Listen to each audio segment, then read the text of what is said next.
Bonjour, je souhaite aujourd'hui vous parler de l'amour de Dieu et j'ai sous les yeux ce texte où il nous est invité dans la lettre de Paul aux Éphésiens à connaître l'amour de Christ qui surpasse toute connaissance. Et au travers de l'amour de Christ présenté dans l'Évangile, nous avons l'image de ce qu'est l'amour de Dieu. Nous connaissons beaucoup de choses aujourd'hui, n'est-ce pas? Et l'influence d'Internet a fait que la connaissance a augmenté. Mais nous sommes souvent, ou trop souvent, hélas, ignorants de l'amour que Jésus a pour chacun d'entre nous. C'est important au travers de l'Évangile de nous y référer et de connaître quelques aspects de cet amour de Christ qui est le reflet de l'amour de Dieu. La Bible dit que cet amour surpasse toute connaissance. Si on voulait fixer une largeur à l'amour de Christ, on pourrait dire que cet amour s'étend à tous les hommes, les petits, les grands, les pauvres, les riches, les jeunes et les aînés, les savants, les illettrés, ceux qui sont de bonne famille, ceux qui ont une bonne éducation, mais aussi les délinquants, les voyous, les mendiants, les bas tombés. Il est pour toutes les races, juifs, arabes, samaritains, palestiniens, créoles, réunionnais ou bien africains, etc. Il est pour toutes les races. Et Jésus nous a invités à nous approcher de lui. Dans sa largeur, s'il fallait fixer une dimension à sa largeur, cet amour de Jésus, de Dieu manifesté en Jésus, il est pour toi, qui que tu sois.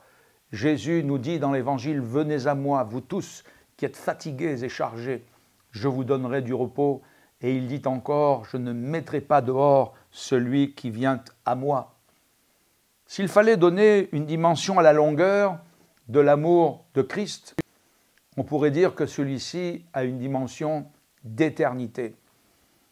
Nous connaissons la valeur des paroles « j'aime », des réseaux sociaux. Nous connaissons la valeur de ces millions d'amis que plusieurs ont sur Internet, mais hélas trop souvent amis absents.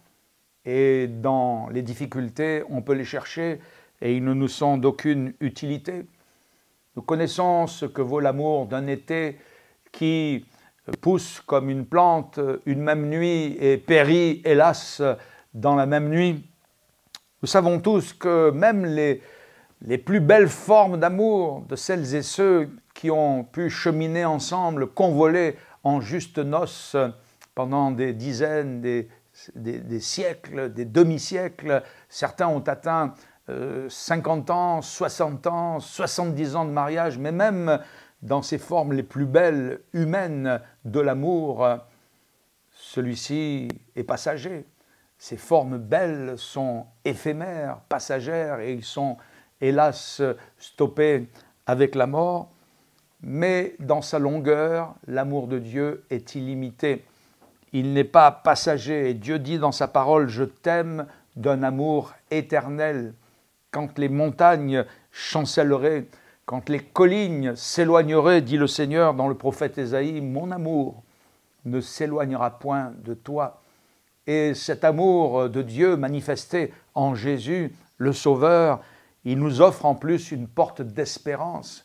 Dans sa grâce pour l'humanité, Jésus nous dit « Croyez en Dieu, croyez en moi ». Que votre cœur ne se trouve point, je vous laisse la paix, je vous donne la paix, non pas comme le monde donne. Il y a plusieurs demeures dans la maison de mon Père et moi je vais vous préparer une place. Et afin que là où je suis, vous y soyez aussi.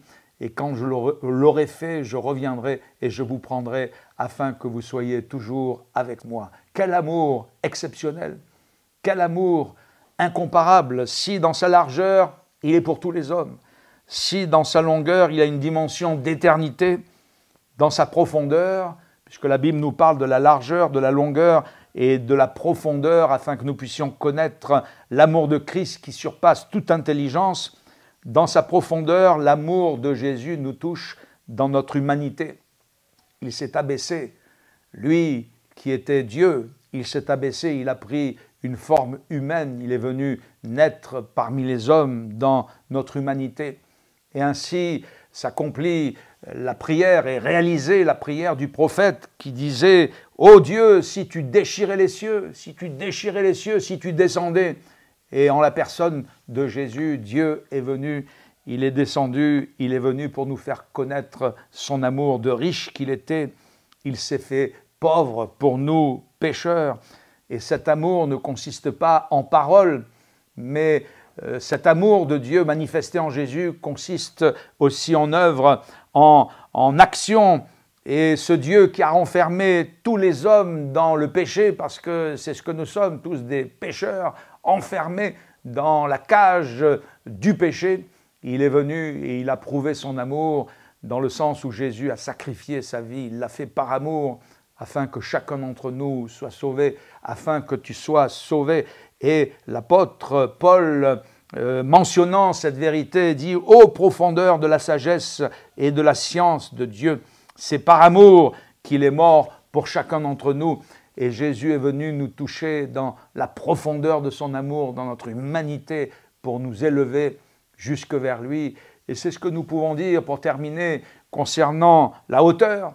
Car si dans la largeur, l'amour de Jésus est pour tous les hommes, si dans sa longueur, il y a une dimension d'éternité, dans sa profondeur, l'amour de Jésus nous touche dans notre humanité, là, dans nos besoins, dans nos problèmes humains, pour nous apporter des solutions.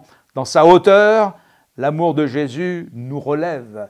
Il nous redonne une dignité morale, non seulement sociale, économique, financière, si on est bas tombé, mais surtout les êtres humains que nous sommes sans Jésus ont besoin d'un relèvement moral. Et la plus belle forme de liberté que Jésus est venu apporter aux hommes que nous sommes pour nous élever, eh bien, c'est de nous relever moralement. Il n'y a pas de véritable liberté sans la liberté morale. Et ce qui nous rend malheureux, ce qui nous rend esclaves, parce que Jésus a dit « chacun est esclave de ce qui a triomphé de lui et l'homme est esclave du péché », c'est justement notre inconduite, notre égarement, notre éloignement de Dieu. Mais quand Jésus vient vers nous, il nous relève moralement, il nous affranchit. Il dit, si le Fils vous affranchit, vous serez réellement libre. Et cette liberté morale que Jésus apporte par le pardon des péchés, par une réconciliation avec Dieu, par un retour à Dieu, cette liberté morale, elle relève l'être humain que nous sommes, elle nous relève dans sa hauteur jusque vers Dieu, dans sa présence. Quel relèvement de pouvoir voir que nos yeux s'ouvrent, quel relèvement de passer de la puissance des ténèbres à la puissance de Dieu, d'un Jésus qui nous aime et qui nous transporte dans le royaume de son amour pour faire de chacun d'entre nous de nouvelles créatures. Ouvrez aujourd'hui votre cœur. Permettez à l'amour de Dieu manifesté en Jésus, notre Seigneur, qui est là, qui pense à vous, qui vous aime, vous éprouvez en cet instant sa présence. Ouvrez votre cœur à l'amour que Jésus a pour vous. Laissez-vous remplir de cet amour comme une vague bénie est en mesure de chasser vos craintes, vos angoisses, peut-être pour quelqu'un la haine qui est dans votre cœur, et de remplir votre cœur de l'amour de Dieu, cet amour manifesté en Jésus, le Seigneur, le Sauveur. Et quand vous l'avez expérimenté, il n'y a plus rien qui peut vous séparer de cet amour. Ni la mort, ni la vie, ni les choses présentes, ni les choses à venir, ni les hauteurs, ni les profondeurs. Rien, dit le Seigneur, ne peut nous séparer de l'amour de Dieu manifesté en Jésus-Christ, notre Seigneur. Retenez, même si vous oubliez la plupart des paroles que j'aurais prononcées, retenez quand même l'essentiel, que Jésus vous aime et qu'il a prouvé son amour pour vous. Et aujourd'hui, en ouvrant votre cœur, vous pouvez permettre à cet amour de remplir votre vie, de remplir votre être, et vous en serez absolument bénis.